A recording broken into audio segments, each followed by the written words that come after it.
আপনার প্রয়োজনে একটি ল্যাপটপ।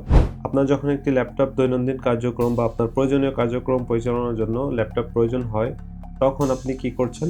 গুগলে গিয়ে সার্চ করছেন বা বিভিন্ন ওয়েবসাইট ঘোরাঘুরি করছেন, বা কিছু সংখ্যক আছে যে বিভিন্ন আউটলেটে যাচ্ছে বা বিভিন্ন শপে যাচ্ছে যে বিভিন্ন ল্যাপটপের কনফিগারেশন যাচাই-বাছাই করছে।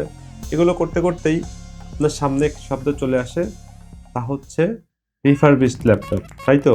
তখন আমরা কিন্তু অনেক খুশি হয়ে যাই যে রিফারবিশড ল্যাপটপ পেয়ে গেছি, যে অমূল্য রতন। কিন্তু বাংলাদেশের প্রেক্ষাপটে রিফারবিশড ল্যাপটপ কেনাটা কতটুকু যুক্তিযুক্ত বা আপনার জন্য ঝুঁকিপূর্ণ কিনা, এই পুরা বিষয়টি কভার করব আজকের ভিডিওতে। বিস্তারিত জানতে পুরো ভিডিওটি সম্পূর্ণ দেখার অনুরোধ করছি। আর আপনি আমার চ্যানেলে অবশ্যই নতুন, তো সেক্ষেত্রে অবশ্যই সাবস্ক্রাইব করে রাখবেন, পাশাপাশি বেল আইকনটি অন করতে ভুলবেন না। মূল ভিডিও শুরু করা যাক। আমাদের আজকের মেইন টপিক রিফারবিশড ল্যাপটপ কেনা কেন আপনার জন্য ঝুঁকিপূর্ণ, এই বিষয়টা নিয়ে আমরা আলোচনা করব। তার আগে একটি কাহিনী শেয়ার করতে চাই আপনাদের সাথে।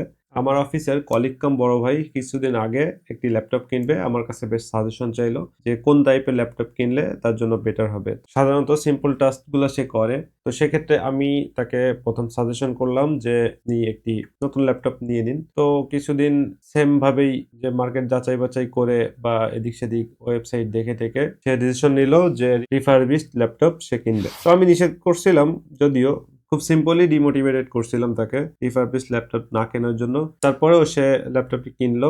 এইচপির একটি মডেল, ঢাকা বসুন্ধরা সিটি থেকে 40,000 টাকা দিয়ে ল্যাপটপটি কিনছিল। তো কিছুদিন ল্যাপটপটি সে ইউজ করছে 3 থেকে 4 মাস। দেন তার ল্যাপটপে বিভিন্ন টাইপের প্রবলেম ক্রিয়েট হচ্ছে, যেমন র্যাম ম্যানেজমেন্টের প্রবলেম বা স্টার্টআপ প্রবলেম, কিবোর্ড প্রবলেম, কিবোর্ডের একটা কিতে কাজ করছে আর একটা কিতে করে না, আবার অটোমেটিক আনলক হচ্ছে, আবার অটোমেটিক লক হচ্ছে, এই ধরনের বিভিন্ন প্রবলেম সে ফেস করছে। পরে যখন কিবোর্ডের প্রবলেম হলো, কিবোর্ড ফিক্সিং এর জন্য আবার ওয়ারেন্টি দিয়েছিল, তারা ওয়ারেন্টির জন্য তাদের ওইখানে পাঠালো। তারা কিছুদিন রেখে ওইটা আবার রিপেয়ার করে চার্জ করে দেন আবার রিটার্ন করছে।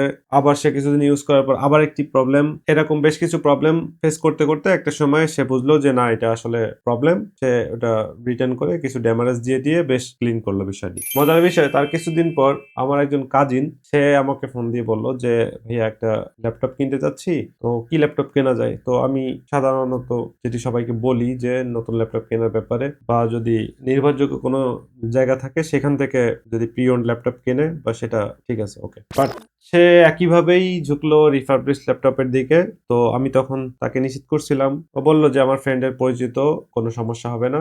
দেন আমি এক পর্যায়ে বললাম যে আচ্ছা ঠিক আছে, নাও। দেন ও ল্যাপটপটি নিল, নেওয়ার পর সে কিছুদিন 6 মাস 8 মাস এরকম ইউজ করছে। ইউজ করার পর কাজ করতে করতে হঠাৎ শাটডাউন হয়ে গিয়েছিল। তারপর ও আবার আমাকে ফোন দিয়ে জানালো যে এরকম এরকম সমস্যা হয়েছে। আমার পরিচিত একটি রিপেয়ার সেন্টারে নিয়ে যাওয়ার পর টোটালি বিষয়ে যেটি দেখলাম, এটি হচ্ছে আসলে একটি 2 নাম্বার ল্যাপটপ। এটি যে আসলে 2 নাম্বার ল্যাপটপ, এটি সাধারণ মানুষের কোনোভাবেই বোঝার উপায় নাই। আসলে বাইরে থেকে কোনোভাবেই বোঝা যায় না, বা আপনি ইন্টারনাল ভাবে যদি দেখেন, এর না খোলা পর্যন্ত আসলে অ্যাজ এ মেকার যে এইগুলা নিয়ে কাজ করে বা হার্ডওয়্যারের কাজ করে, তারা অ্যাকচুয়ালি বুঝতে পারবে যে ল্যাপটপটি অরিজিনাল না। এত কথা বলার প্রধান কারণ হচ্ছে আসলে আমাদের বোঝা উচিত রিফারবিশড ল্যাপটপগুলি বাজারে কিভাবে আসে। প্রথমত রিটার্ন প্রোডাক্টস, ক্রেতারা কোনো কারণে ল্যাপটপ ফেরত দিতেছে।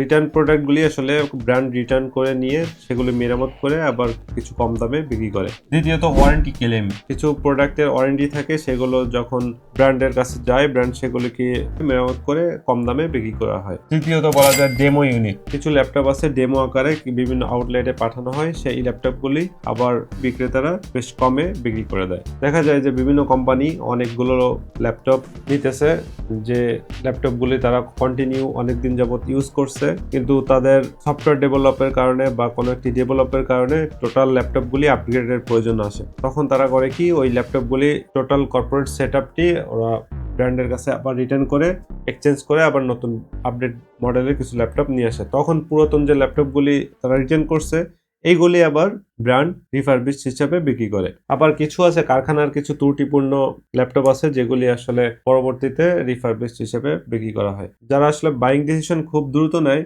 অ্যাকচুয়ালি তারা বিভিন্ন আউটলেটে যায় এবং বিভিন্ন ওয়েবসাইট একটু চেক টেক করে, বেশি দামের ল্যাপটপ একটু কম দামে পাচ্ছি এরকম যদি বোঝে, তখনই তারা বাইং ডিসিশনটা নিয়ে নেয়। আপনি যদি বুঝে কেনেন তাহলে ঠিক আছে, কিন্তু না বুঝে একটি ল্যাপটপ কিনছেন এবং প্রতারিত হচ্ছেন। যেমন আমি যে বিষয়টি বললাম যে ল্যাপটপ খোলার পর আসলে টোটাল 8 জিবি 16 জিবি র্যাম ছিল, তার মধ্যে দুই কোম্পানির র্যাম, ঠিক আছে?